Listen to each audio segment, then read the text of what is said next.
Okay, let's see what we got here. So the game is Fast Food Franchise. This is a Tim Jim game. Let's finish playing it up. Component-wise, well, I've already given some discussion of the board and the fact that, like all of these supposed, the company is called Prism Games. There was kind of the joke that they were often not very colorful. There's a lot of color in some of the pieces, etc. We had the same issue, though, with things like Outpost, where a lot of the components weren't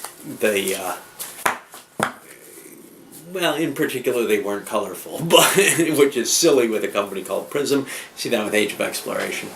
But they also weren't always the highest quality. Yeah, they're not bad. You have these nice little maps for the player aids. The rules aren't bad at all, except for the silly Let's Play rules. Well, you know, the actual rule book is 2 pages, and the Let's Play just happens to be 1 double-sided page instead of 2 double-sided pages. This is going a little extreme, I think. Tim Jim had this tendency to believe in that kind of let's explain things in different different formats, but it did seem kind of goofy to me, instead of this jump in and play type style, to have a jump in and play that's almost the same size as the rule book, and then this card of examples, etc. When really the rules are probably sufficient enough for the whole thing. But whatever, it's not a big complex game, wasting the extra card space, and it is stiffer, higher quality print material to print on than the rulebook by far, which I find really amusing. But the rulebook's not bad, so I'm not going to diss it too much. You got the cards, they're simple, nothing fancy here at all, just regular card stock, shuffle them together, same as these. But, other than the fact that if you break the spine on some of them, which I've done, they're really marked and it's fairly easy to do. It's not such a terrible thing. The little pawns, fine. Counters, great. Nothing, tremendously noteworthy, but fair quality for a Tim Jim game, to tell you the truth. They've done worse, certainly. The actual play of the game. Look, obviously, I actually really enjoyed this game. But I'm going to say some very, very unpopular things, because this provides a nice venue for it. So, the game's often viewed as this mixture of, say, Acquire and Monopoly. And I don't think that's quite fair. I don't think it really gives that flavor of the Acquire game as well. It feels more on the Monopoly side. And that may be actually what I like about this. But it does share one thing with Acquire, which Monopoly does not. And that's, if you play this with, a handful of people who've played it a few times, you'll find that luck pretty much dominates the game entirely. Which is to say, you won't have a single person winning the game, almost always. And for whatever bad press Monopoly gets in the Euro circuit, one thing is damn sure. You will see the same people winning Monopoly again and again and again.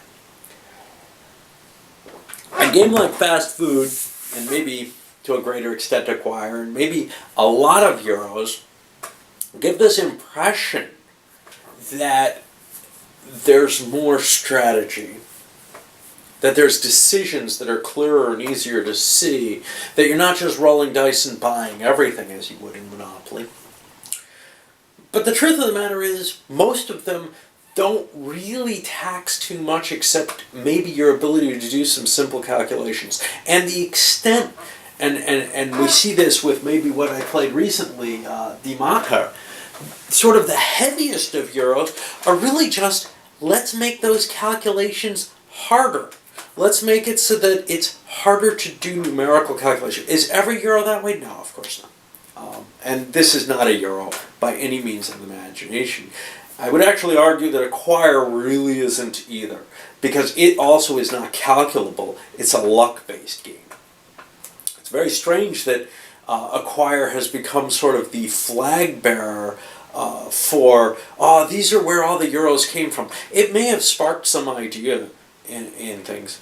It certainly has something in common with something I have up there, Danfrost, where there's a lot of luck and kind of simple decision making. But it doesn't have a lot to do, I think, with what we see as kind of the Euros that made it over to America in big, in a big way in the 90s. Your Settlers of Catan, your Puerto Rico, stuff like that.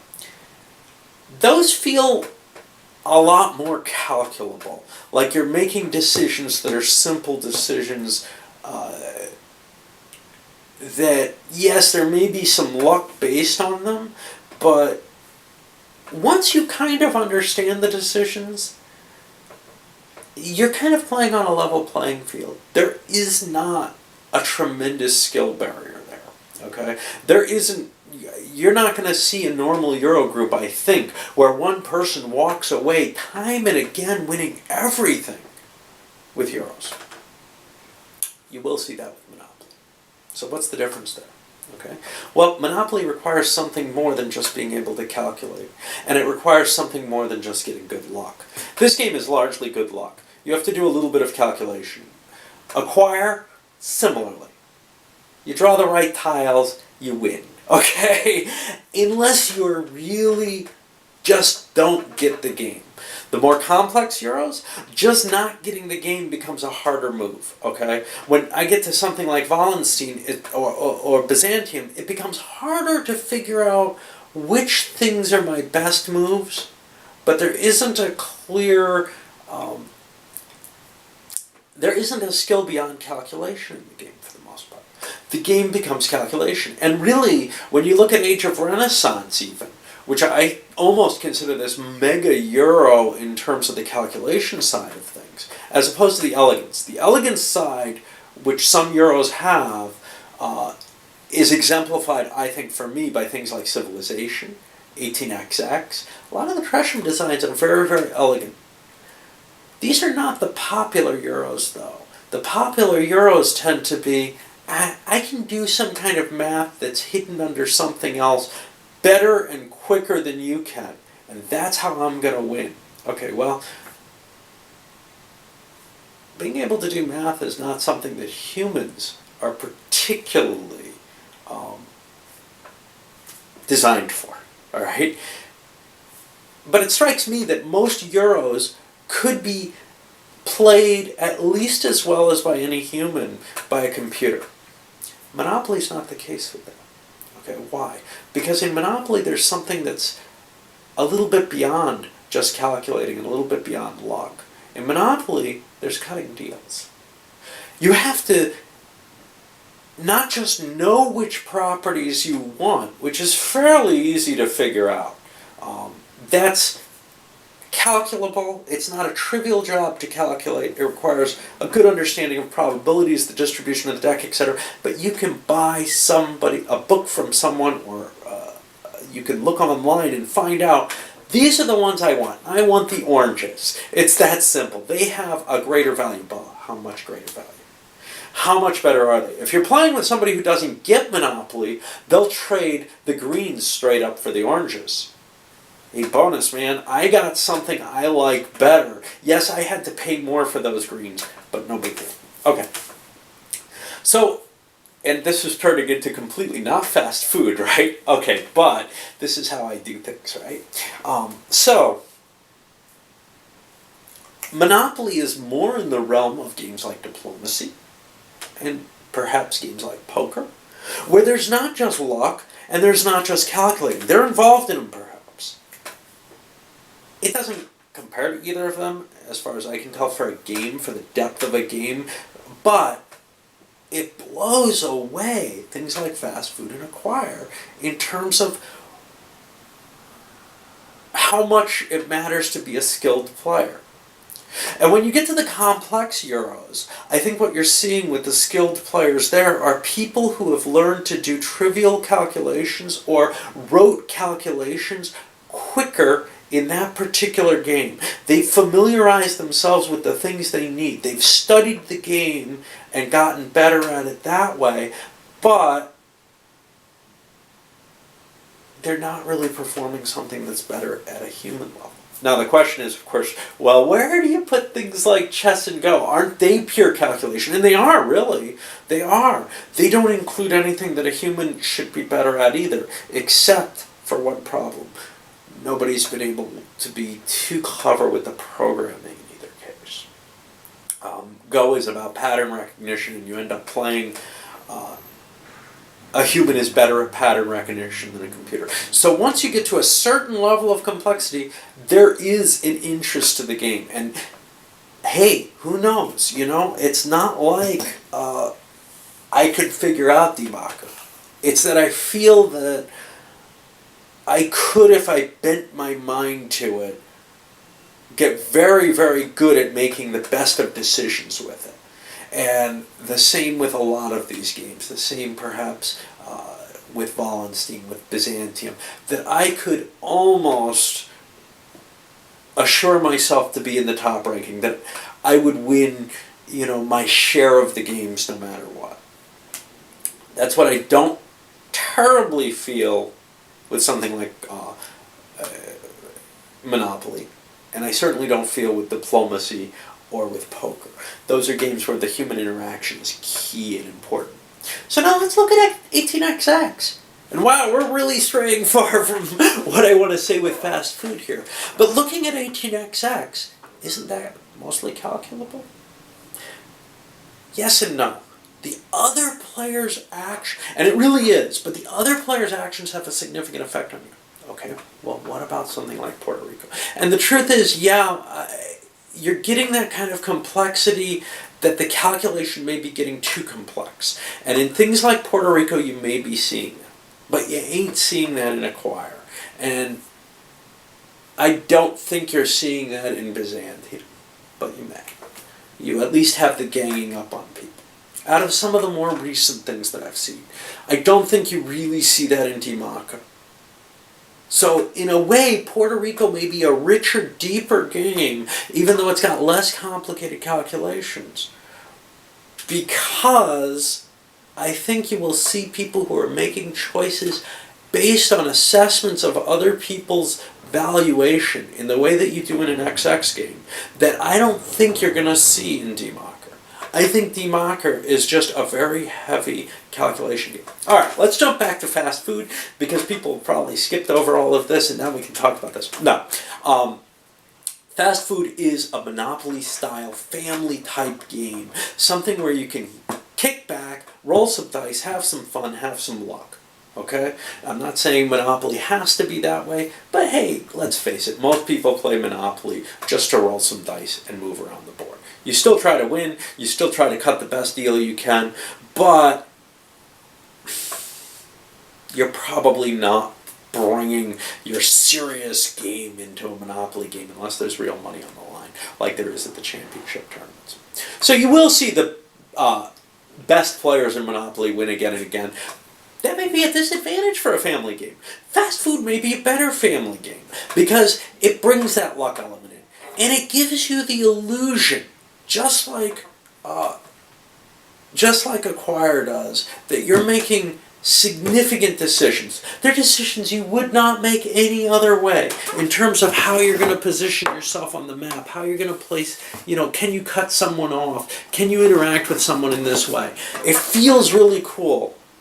But largely, it's an illusion that you're doing something that's significant there. It is significant in terms of the game. You could totally misplay it and do stupid stuff.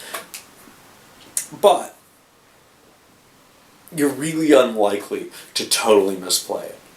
You could, however, aim to target at one person.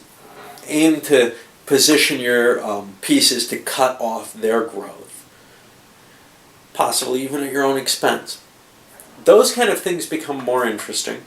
Those kind of things add a different flavor that's less calculable. And those are the kind of things you see in XX, by the way, where people are slamming one another. And maybe you see in DMACA. Maybe. But I think you see less and less of that in the Euros, and you have that potential here. You have that potential in Acquire, even if I think that in general you'll see a more of a determination of who won the game by luck, in terms of a bunch of people who are reasonably competent at the game, than you would see in, say, Monopoly, Diplomacy, XX, where there's not going to be luck, obviously, and the like. This one, though, I get a kick out of this, but I don't respect it enough, so I rate it a 6, because even though it's a fun game, I don't think it's adding anything. I don't think it's terribly cool. I rate it about the same as I do Acquire. I may give Acquire a slightly higher rating just because it's so early and such a movement away from things. But I don't think that neither this nor Acquire nor today's modern games could have had the influence on the world of board gaming that Monopoly did in its time. They're just not. They're not important enough. They're neither so. On the heavy side, you've got your DMACA or your XX. They're not accessible enough. Something like XX is certainly powerful enough that it gives you the opportunities to really express excellence in the game as compared to what maybe Fast Food or Acquire gives. But those games are not accessible enough to the simple player. The simple player is not going to pick up DMACA or 18XX and be able to play comfortably. On the other hand, there's not the opportunity for the clearly better player after several playings to still prove that he excels in Fast Food or Acquire as there is in Monopoly. The best player is still going to win, say, 80% of the Monopoly games that any given table takes. They're just, the problem here isn't that the best player isn't going to win. The best player will. The problem here is that there's this ceiling to how good you can get at it, and it's fairly low. It's, a couple of plays of the game, and you get the idea, and you will not lose. So, there doesn't seem to be a tremendous ceiling in the Monopoly, the poker, the diplomacy games, because there's a different kind of interaction. There is that kind of ceiling in any calculation game or luck game like this. And that ceiling, the lower it is, the less appealing the game is. Tic-tac-toe sucks, right? Nobody says, tic-tac-toe is such a great game. But it is kind of a perfect game. It is kind of a perfect game for what it is.